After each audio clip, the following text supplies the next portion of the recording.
სახელითა მამისათა, დაძისათა და სულისა წმინდისათა. ბიბლია ყოველ დღე მოგეცალმებით, მეგობრებო, და გილოცავთ დღეს 18 დეკემბერს არის ღირსი საბა გამწმენდელის ხსენების დღე, ეს არის 532 წელი. მეგობრებო, ღირსი საბა გამწმენდილი მეხუთე საუკუნეში დაიბადა კაბადოკიაში, კეთილმსახური ქრისტიანების იოანესა და სოფიას ოჯახში.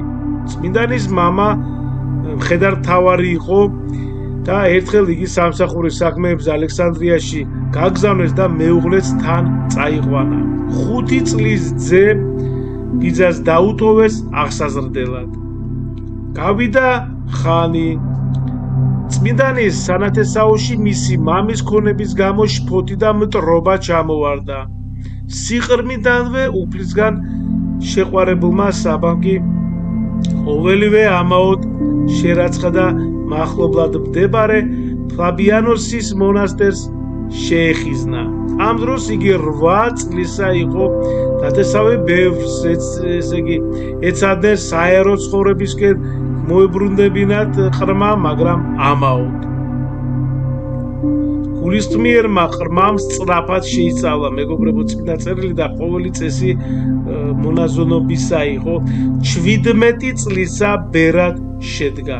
ანუ სულით ვისი დაიმდაბლა მარხვითა. ხორცნი შრომითა დააჭრნა. ყველა მოწესეს გარდაემეტა. უკაცად გარდაემატა სიმდაბლით, მორჩილებითა და ღვთისმსახურებით. წმინდა ცხოვრებისთვის საბას უფლისგან სასწაულთ მოქმედების მადლი მიენიჭა. ფლავიანოსის მონასტერში გატარებული 10 წლის შემდეგ საბა იერუსალიმში გაემგზავრა. აქედან კი ექვთიმე დიდის ლავრას მიაშურა. ექვთიმე დიდის ხსენება არის 20 იანვარს, მეგობრებო. ღირსმა ექვთიმემ წმინდას ამბა თეოქრისტეს სავანეში წასვლა ურჩია. თეოქრისტეს უფლის რჩეულმა მდაბლად მიუგო, ვითარცა მიბრძანო ეგრეცა ვყო. მეგობრებო, წმინდა საბა 30 წლის ასაკამდე ამ მონასტერში იმყოფებოდა მორჩილად. წინამძღვრის თეოქრისტეს გარდაცვალების შემდეგ კი სავანის მახლობლად გამოქვაბულში დამკვიდრდა. კვირაში 5 დღე იგი არაფერს ჭამდა, გამუდმებით ლოცულობდა და შრომობდა. შაბათკვირას კი საძმოსთან ერთად ღვთისმსახურებაში მონაწილეობდა და მათთან იყოფდა ტრაპეზს. რამდენიმე ხანში წმინდანს ნება დართეს დაყუდებიდან საერთოდ არ გამოსულიყო და ასე სრულ მარტოობაში დაყო 5 წელი. ღირსი ექვთიმე ყურადღებით ადევნებდა თვალს ახალგაზრდა ბერის მოღვაწეობას. ექვთიმეს გარდაცვალების შემდეგ კი წმინდა საბა ნეტარი გერასიმეს ხსენება არის, ესე იგი 4 მარტს. წმინდა გერასიმე სავანის სიახლოვეს დამკვიდრდა და გამობრწყინდა, ვითარცა მთიები იორდანისა უდაბნოსა. ერთხელ უფროს ბრწყინვალე ანგელოზი, უკაცრავად უფლის ბრწყინვალე ანგელოზი წარდგა ნეტარის საბას წინაშე და უბრძანა. სილოამის ხევთან მდებარე გამოქვაბულში დამკვიდრებულიყო. მოსაგრე დამორჩილდა ზეციური კურთხევა. საბას ახალი სენაკი ძნელად მისასვლელი იყო. იგი საბლით გადიოდა და ჩამოდიოდა. თანდათან წმინდანის ირგვლივ მოწაფეები მომრავლდნენ. ჯერ მცირე ეგვდარი ააგეს, შემდეგ კი ცეცხლოვანი სვეტით უფლისგან სასწაულებრივ მინიშნებულ მღვიმეში მცირე ტაძარიც მოაწყვეს.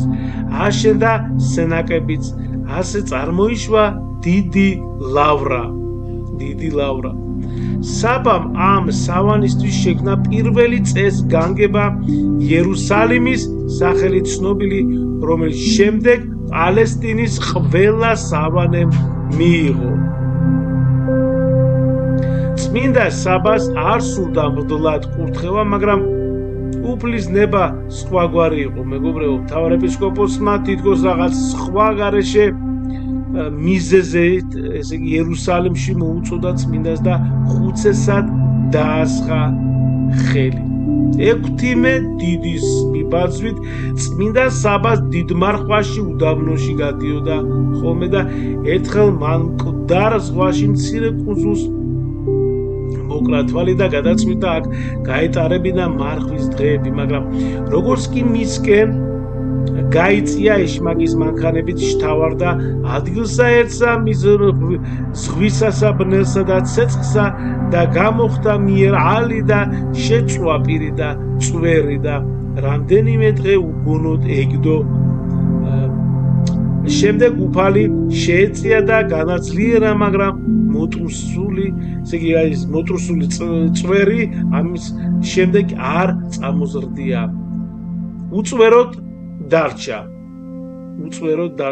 ქვეყანისა ანგელოზ და ზეცისა კაცი ბრძენი და სარწმუნო მოძღვარი. წმინდა საბა დაუცხრომელი მოღვაწე იყო, მეგობრებო. მან უდაბნოი ქალაქ ყომონაზონთა სიმრავლითა გარდა დიდი ლავრისა კიდევ 6 სავანე დაარსა.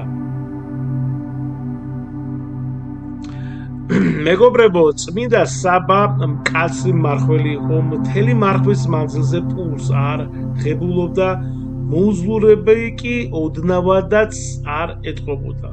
ანუ მოუზლურება არ ეტყობოდა საერთოდ, ხო?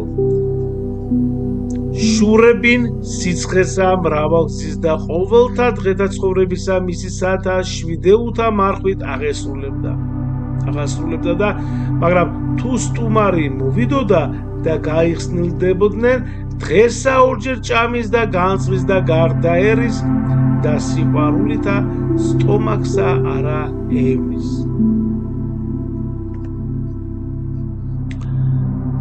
მეგობრებო, ესე იგი, ნახეთ, უფლისაგან საკვირველთ მოქმედების ნიჭი მიმადლებული წმინდა საბა მრავალ სასწაულს აღასრულებდა, მისი ლოცვით უდაბნოში წყარო აღმოცენდა, საშინელი, ესე იგი, გვალვის დროს ძლიერი წვიმა გარდამოხდა, მრავალი სნეული და ეშმაკეული განიკურნა, ბევრი გადაურჩა სასინკვდილო სარტყელს, ნეტარ მამას მხეცებიც უდრტვინველად ემორჩილებოდნენ და ემსახურებოდნენ, ხშირად ისინიც ღებულობდნენ მისგან კურნებას. წმინდა საბას წინასწარ განჭვრიტა საკუთარი აღსასრულის მოახლოება და დასნეულებულმა 4 დღე არარაისაი გემოიხილა, არცა ვის თანა ზრახვიდა.